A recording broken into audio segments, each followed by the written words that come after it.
Hello well-wishers and welcome to my channel Aspiring Minds. In today's video, we are going to do the line-by-line meaning and analysis of the ISC poem Why I Like the Hospital by Tony Hoagland. So grab your virtual seats and let's get started.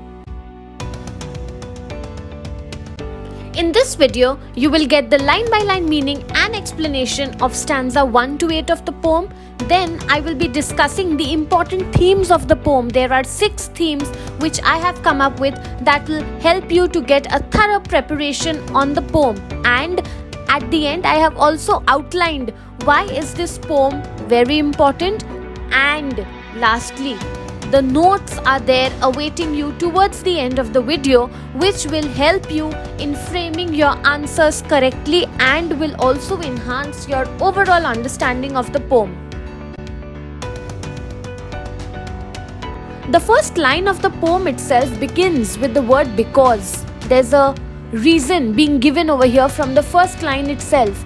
The reason why the poet is making use of the word because could be that he's trying to say that there is no prescribed rule. Imagine a poet taking up such an experimental approach of using the word because in the very first line, the first word of the poem itself. So here he's saying that it is nice to be in a hospital because you do not have to put up a plastic smile or pretend to be someone else or pretend to be not what you are feeling within, because it is all right in a hospital to be as you wish to be. The inner feelings that you are having, you can express it freely. No one is going to judge you for not being happy and cheerful and excited always.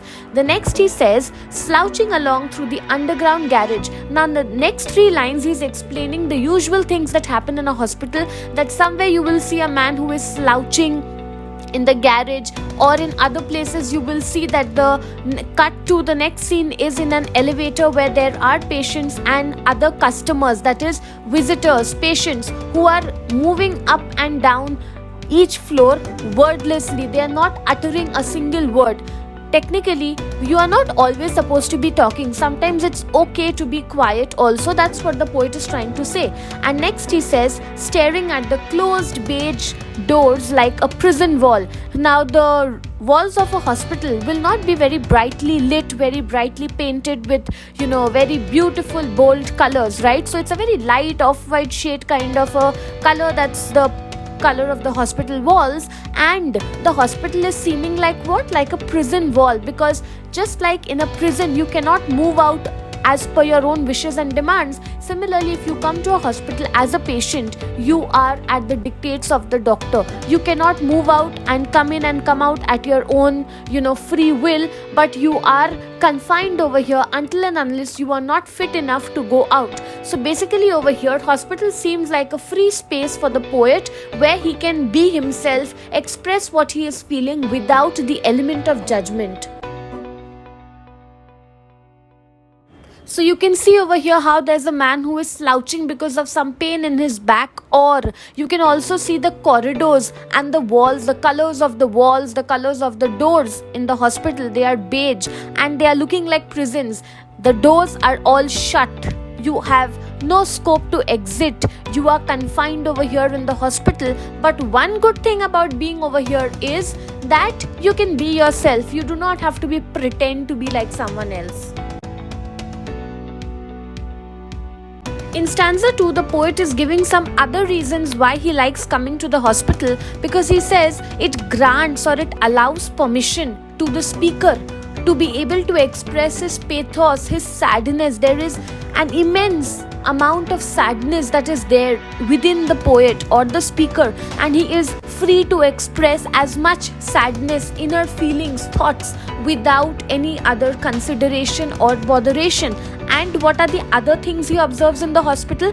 He sees that there's a mother who is still struggling because she herself is suffering from cancer, and she is struggling to find words about how to disclose this news to her children, to her kids. On the other hand, there is the scene of another girl. She is bald and she's gazing downward at the shunt which has been installed above her missing breast. So because of some ailment, her breast has been removed and a shunt has been placed which is like a tube-like flexible device which is installed to, remove the bodily fluids and liquids. So a girl is gazing at that because it's a very rare sight, and breast is of course a very important organ for a female, for a human being, for a woman, because that is her source of showing her femininity, and at the same time she will be able to provide nourishment to her children in the future. But if that is removed, obviously the girl is bald, she too is suffering from some ailment, probably cancer, and she is already wondering about what exactly could be in store in future for her. In stanza 3, the poet now tells about what are the other things he observes.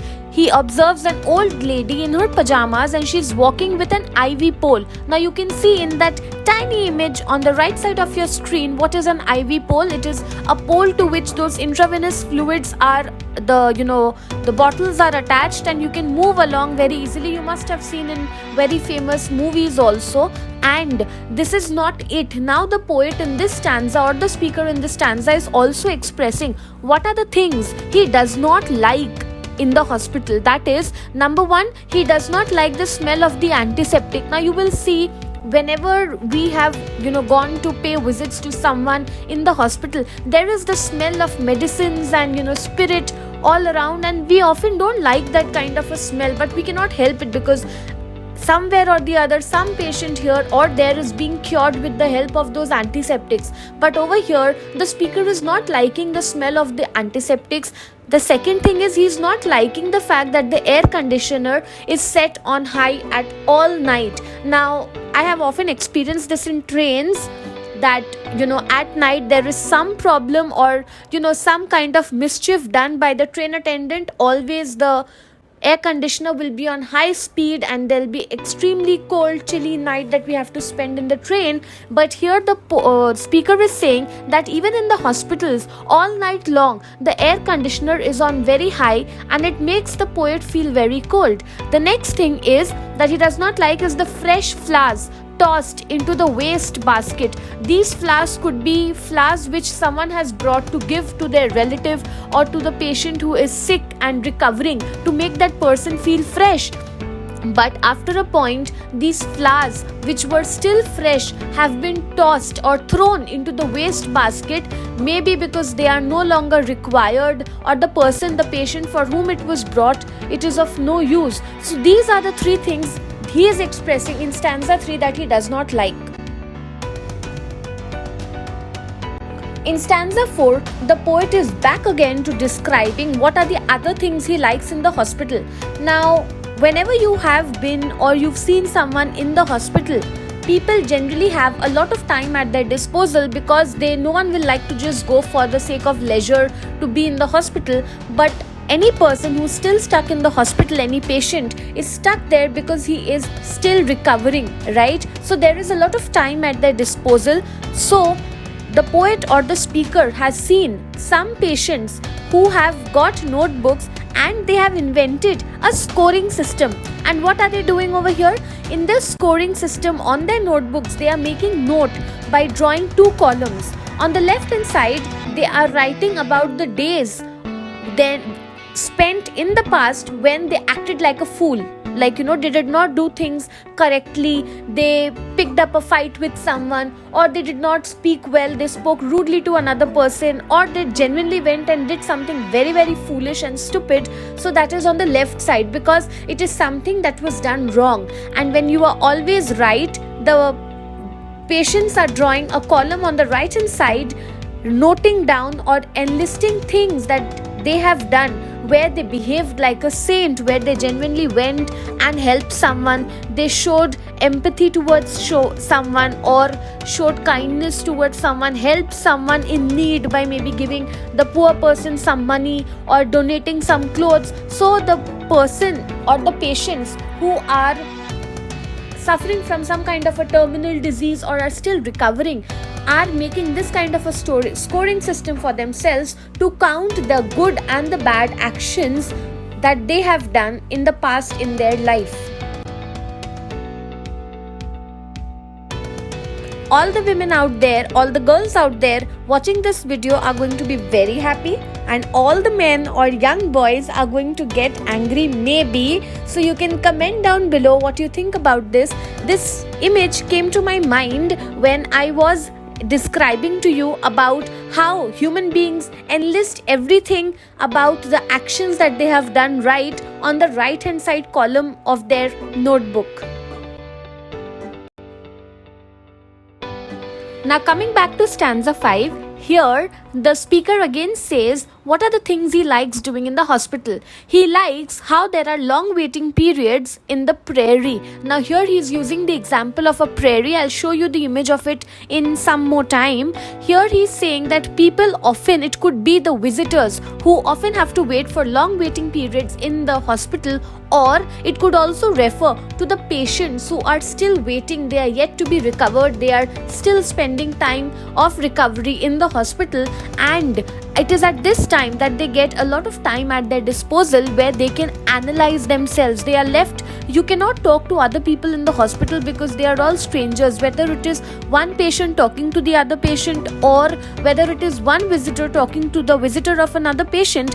Very rarely will you see two people talking to each other in the hospital. So it gives a lot of time, a scope to introspect, to reflect about your own actions and other things, the things that you've done in your life. So here he's saying each sick person standing in the middle of a field like a tree, wondering what happened to the forest. So it is as if you are on a vast grassland and you are the only person in that grassland with no other person in your proximity but only a tree. It is like if there's only one single tree left in a huge large grassland, the sick person is like that, and it gives that sick person scope to evaluate his actions throughout his life till this moment. So here is an image for you of a prairie or a large, huge, vast grassland, and there is only one tree. I have shown it to you with the help of an arrow, a yellow arrow. So it gives scope to the patients to analyze what is the role of that one last tree. Why is that one last tree still remaining? Why has that tree not been cut down?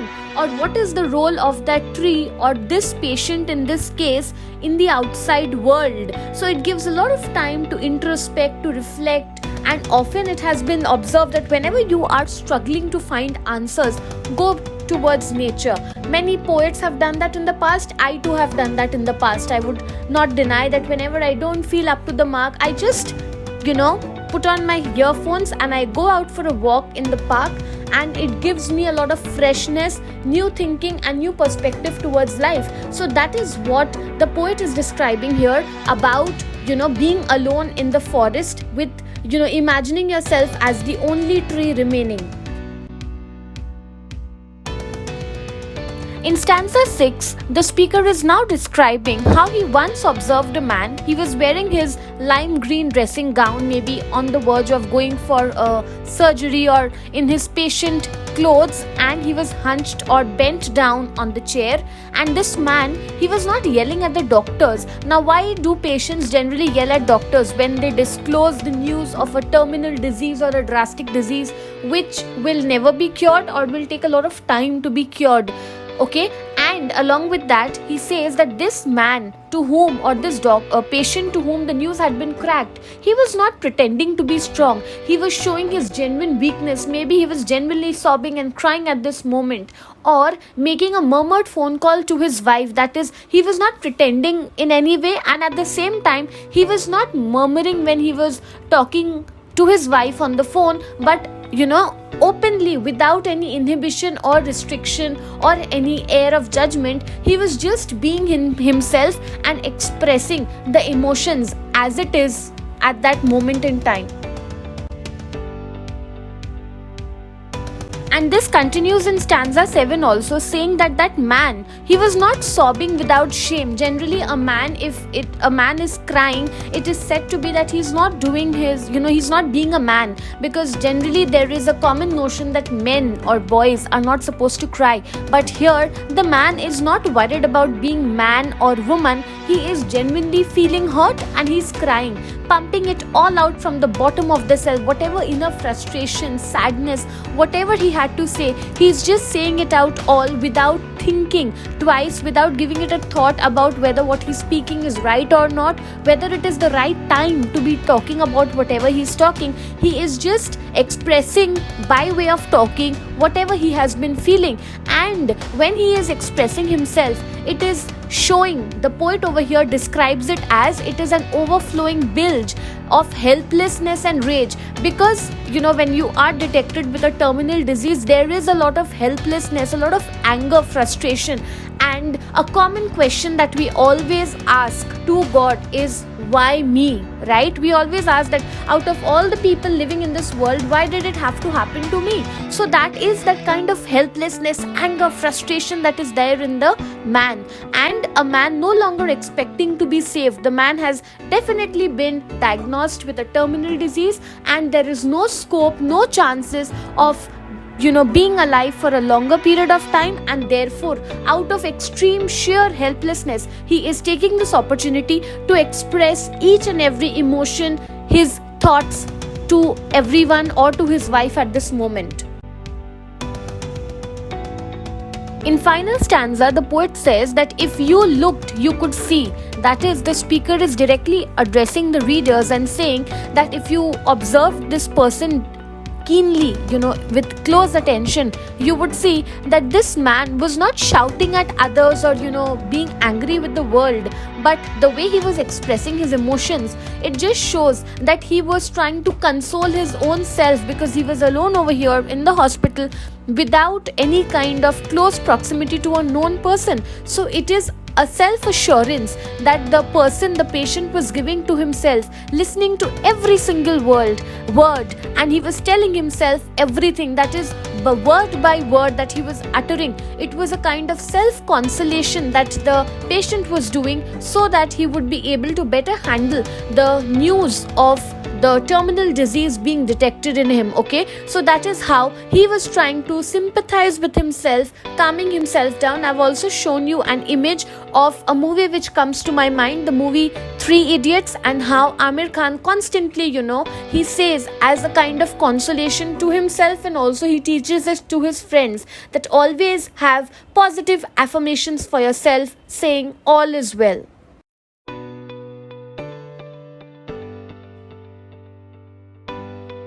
The first important theme of the poem is vulnerability and mortality.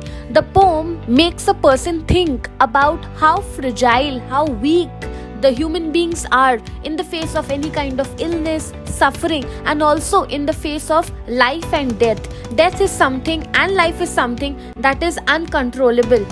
When we come in this world and when we exit from this world is not in the hands of human beings, right? The second is authenticity and truth. That is, the hospital allows the scope to express the true inner emotions that one is feeling, and here there is no air of judgment of any kind. Next, empathy and shared humanity. That is, the poem emphasizes the potential that if one person is suffering or witnesses someone close suffering, it shows and it makes the person have a kind of empathy, a kind of care and concern for another person. So there is a common shared humanitarian feeling that arises. Next is stillness and silence. Again, the setting of the poem, the hospital is the place, the setting of the poem ensures and provides a scope to introspect, to look within and find answers to your life, and to evaluate your actions, whether they are good or bad. And also it provides the scope to apply a corrective approach if your actions have been wrong. The poem also allows or gives permission to be authentic. You do not have to pretend to be like someone else or follow the norms and expectations of the society. You can just be yourself over here. Imagine, it is not the world. A place like hospital is a place where you are being offered the scope to be yourself. It is actually very sad. And lastly, what is the importance or significance of the poem? That it allows a person to understand the highs and lows of his life, the challenges and triumphs or victories of the life, and it also helps a person to evaluate the journey of his life.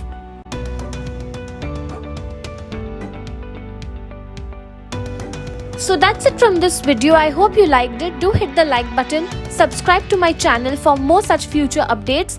Thank you for watching. Bye.